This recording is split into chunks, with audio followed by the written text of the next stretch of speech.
Welcome to KL9 news. వ్యక్తి ఆక్రమిత స్థలం కాదు, స్వయంభుగా వెలిసిన నల్లమారమ్మ ఆలయం. ఇది స్వయంభుగా వెలిసిన నల్లమారమ్మ తల్లి దేవాలయం. అభివృద్ధి విషయంలో ఎవరు ఆటంకాలు కల్పించినా ఆగేది లేదని, ఇది మా గుడి.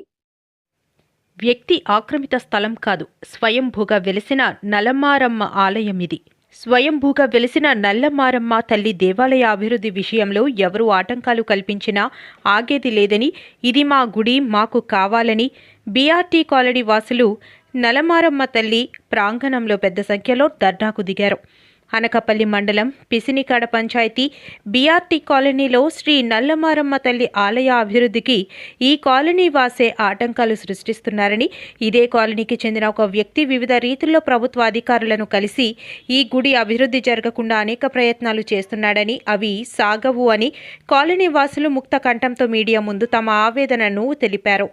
ఈ సందర్భంగా మాజీ ఎంపీటీసీ ఎల్లప్ప వెంకటరావు, బండి రాధిక, దొడ్డి నాగమణి తదితరులు మాట్లాడుతూ అనకాపల్లి మండలం పిసినికాడ పంచాయతీ బీఆర్టీ కాలనీలో 1994వ సంవత్సరంలో స్వయంభూగా శ్రీ నల్లమారమ్మ తల్లి వెలిసింది అన్నారు. అలాంటిది ఇప్పుడు తప్పుడు సంతకాలు సేకరించి రకరకాలుగా కుయుక్తులతో గుడి ఆపాలని చూస్తున్నారని అన్నారు. ఆక్రమిత స్థలం ఇది అని చూపితే ముందు దీనిని ఆనుకుని ఎన్ని స్థలాలు ఉన్నాయో సంబంధిత అధికారులు ముందు తేల్చాలన్నారు. అప్పుడు మాత్రమే ఈ గుడి జోలికి రావాలని డిమాండ్ చేశారు. మాది అనకాపల్లి జిల్లా అనకాపల్లి మండలం పిసినిగాడ పంచాయతీ బీఆర్టీ నగర్ అండి.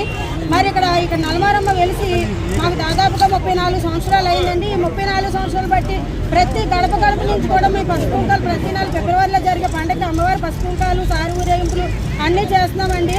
మరి ఒక 5 సంవత్సరాల నుంచి గుడి నిర్మాణం అనేది చేయడం జరుగుతుంది. ఆ గుడి నిర్మాణంలో ఒక వ్యక్తి అంటే అందరూ కూడా మేము అనమండి, ఒక వ్యక్తి మేము గుడిని కడతామని ఒకసారి, గుడిని కట్టమని ఒకసారి, డబ్బు ఇస్తామని ఒకసారి, మీరు కట్టడానికి వీల్లేదని ఒకసారి, ప్రతిసారి మాకు ఇబ్బంది పడుతున్నారండి.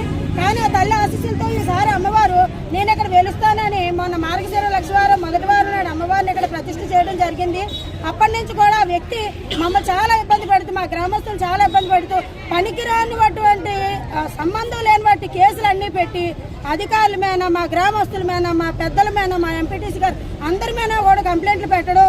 ఆ కంప్లైంట్లకి ఏమో ఎవరైనా వచ్చి చూసి ఇక్కడ న్యాయంగానే ఉందని వెళ్ళిపోతే, మీరు న్యాయంగా ఉందన్నారని వాళ్ళ మీద కంప్లైంట్లు పెట్టి, వాళ్ళు వచ్చారని ఇంకోళ్ళ మీద కంప్లైంట్లు ఇచ్చి, వాళ్ళ గ్రామం నుంచి మండలం జిల్లా స్థాయి వాళ్ళ ఎక్కడెక్కడికో కేసులు పెట్టి కంప్లైంట్లు పెట్టడం జరిగిందండి. మరి ఊరు ముందు అమ్మవారు వచ్చిన తర్వాత మా ఊరు వచ్చిందండి. మేము ఎక్కడెక్కడి నుంచి వలస వచ్చాము. మేము యొక్క పుట్టి పెరిగిన వాళ్ళు అయితే కాదు. ఈ 34 సంవత్సరాలు బట్టి కూడా మేము అనకాపల్లి నుంచి, వైజాగ్ నుంచి, ఎక్కడెక్కడి నుంచి, బతుకు తెరుగు నుంచి వచ్చి తిండికి లేని పరిస్థితిలో ఉన్న వాళ్ళు కూడా ఇక్కడ తల్లిని నమ్ముకున్న తర్వాత అమ్మవారి దైవాళ్ళ అందరూ కూడా ఆయుర ఆరోగ్యాలతో ఉన్నారండి. మరి ఆ చల్లని తల్లి మరి ఎక్కడ స్థలం లేక కాదు, ఎక్కడ కట్టుకోలేక కాదు, ఆ చల్లని తల్లి ఇక్కడ వెలిసి మా గ్రామాన్ని చూస్తుందండి.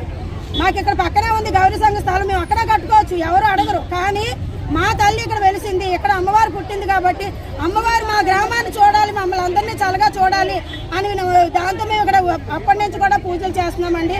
కాబట్టి ఈ యొక్క విషయాన్ని ఎవరైతే మాకు కంప్లైంట్లు ఇస్తున్నారో ఆ కంప్లైంట్ ఇచ్చే వ్యక్తి ఎవరైతే ఉండి ఇక్కడికి వచ్చి మాట్లాడితే ఆ వ్యక్తి మేము క్లారిటీగా చూపిస్తాం. ఇవాళ మహిళల దగ్గరికి వచ్చి ఒక వ్యక్తి, అమ్మ నేను గుడి గురించి మాట్లాడదాం అనుకుంటున్నాను, గుడి గురించి చెప్దాం అనుకుంటున్నాను కాబట్టి మీరందరూ రండి, మీరందరికీ మీకు విషయం తెలియజేశానని తెలియజేసి సంతకం పెట్టండి అంటే మా గ్రామ మహిళలందరూ కలిపి 300 మంది సంతకాలు పెట్టామండి. దానికి ఆయన మాకు గుడి వద్దంటున్నారు, అక్రమంగా గుడి కడుతున్నారు, అందుకని మేము అందరూ సంతకాలు పెడుతున్నామని, అమ్మవారి మీద వద్దంటున్నామని సంతకాలు పెట్టించి వాళ్ళు కేసులు పెడుతున్నారండి. మేమెవరూ కూడా మాకు గుడి వద్దని చెప్పలేదు. మా గుడి మాకు కావాలి, మేము హిందూ బంధువులు, మేము హిందువులో ఉన్నాం కాబట్టి